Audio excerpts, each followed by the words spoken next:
நண்பர்களே, நாம் இந்த காணொளியில் தந்தை பெரியாரின் இரண்டாவது பாகத்தை பற்றி பார்க்க உள்ளோம்.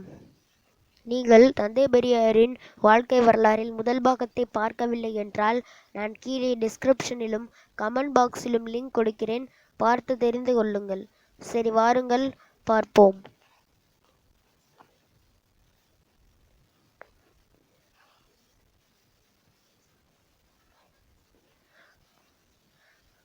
வாழ்க்கை பெயர் காரணம்.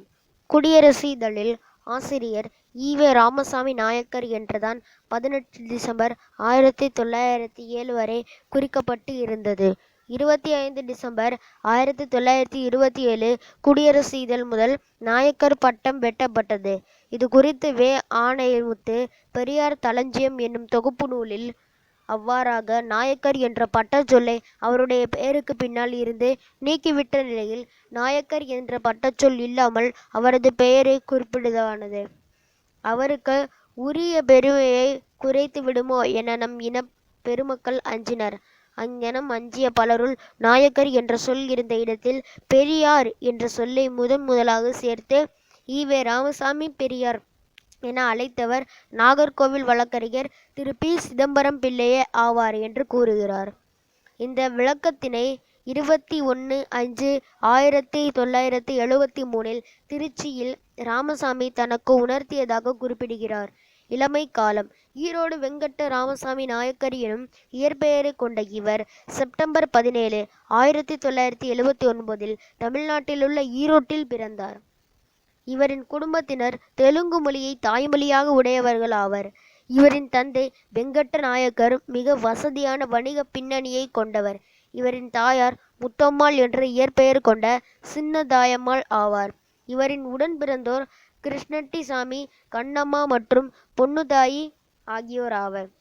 1929 ராமசாமி சுயமரியாதையை வலியுறுத்தும் விதமாக செங்கல்பட்டு சுயமரியாதை மாநாட்டில் தன் பெரியாரின் பின்வரும் சாதி பெயரை நீக்கி அனைவரின் பெயருக்கு பின்னால் வரும் சாதி பெயரை நீக்க முன்னுதாரணமாக விளங்கினார். ராமசாமி 3 திராவிட மொழிகளான தமிழ், தெலுங்கு, கன்னடம் ஆகிய மொழிகளை பேசும் ஆற்றல் பெற்றவராவார். அவரின் தாய்மொழி தெலுங்கு ஆகும். பள்ளியில் 5ஆம் வகுப்பு வரை மட்டுமே கல்வி பயின்றார். அதன்பின் கல்வியில் நாட்டமில்லாமையால் தந்தையின் வணிகத் தொழிலை 12ஆம் வயது முதல் மேற்கொண்டார். தன் தந்தையின் விருந்தோம்பலில் திணைத்திருந்த வைணவ பண்டிதர் ஒருவரின் அறிவுரைகளை கேட்கும்படி தன் தந்தையார் ராமசாமி பணிக்கப்பட்டிருந்தார். அதன்படி அப்பண்டிதர் அளிக்கும் அறிவுரைகளை மிக ஆர்வமுடன் கேட்டு அவரின் இந்து புராண இலக்கிய உபதேசங்களில், புராண கதைகளில் எழுந்த சந்தேகங்களையும் துடுக்குடன் அவ்வயதிலேயே வினவினார்.